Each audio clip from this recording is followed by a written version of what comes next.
Dios les bendiga. Bienvenidos a este su espacio, La Voz de Dios te llama. Hoy estaremos viendo una panorámica sobre lo que está sucediendo actualmente en Venezuela, pidiéndole a Dios que tenga misericordia de este país. Sin más preámbulos, comencemos. En total, ha habido 4.000 arrestos y cientos de personas encarceladas. El miedo y la represión en Venezuela aumentan como resultado de las secuelas de las elecciones.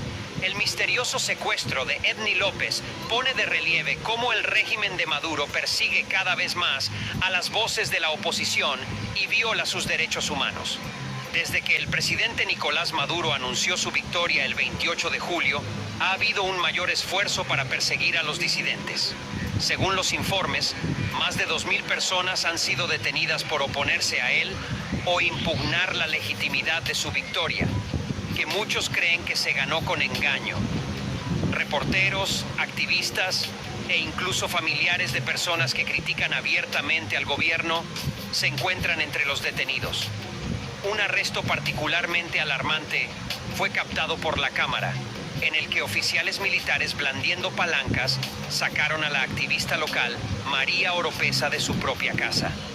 Reconoció la desesperanza de su situación y llamó la atención sobre los riesgos que corren quienes se atreven a protestar diciendo: "No soy un delincuente, solo soy un ciudadano promedio que quiere un cambio".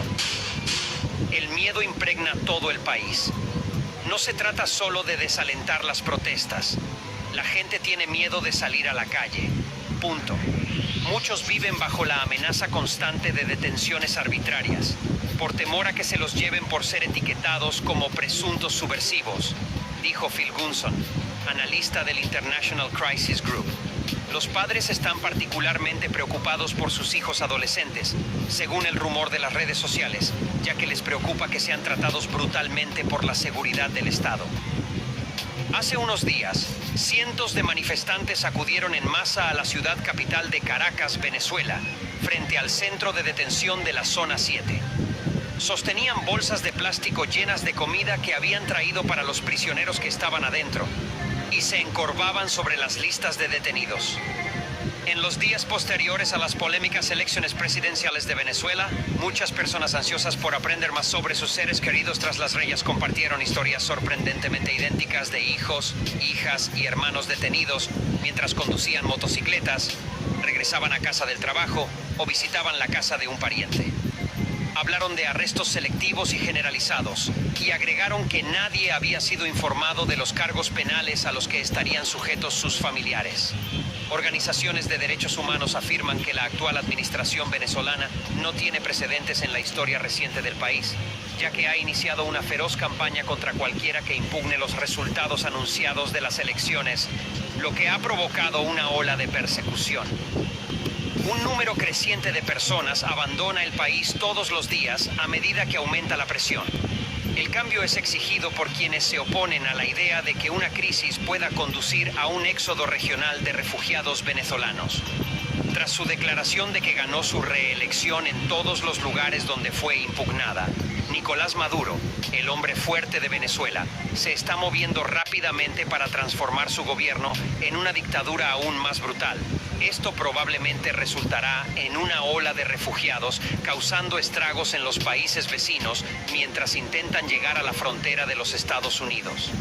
Según múltiples encuestas realizadas antes de las elecciones, el 20% de los venezolanos ha resuelto huir del país si Maduro no es derrocado este año. Esto resultaría en 5 millones adicionales de venezolanos buscando asilo en el extranjero. A diferencia de los 7,7 millones de personas que se espera que hayan abandonado el gobierno en los últimos 10 años, este éxodo podría ocurrir rápidamente.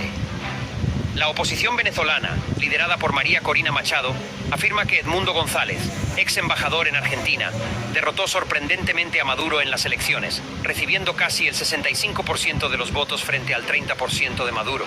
Esta afirmación es refutada por la Junta Electoral del país, que es un organismo estrictamente gobernado por el gobierno y carece de supervisión imparcial.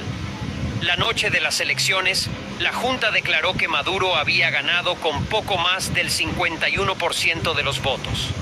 Los recuentos oficiales en papel de más del 80% de los centros de votación del país respaldan los resultados de la oposición, a pesar de que la comunidad internacional le ha pedido repetidamente al gobierno que produzca los recuentos oficiales que respalden su afirmación de victoria.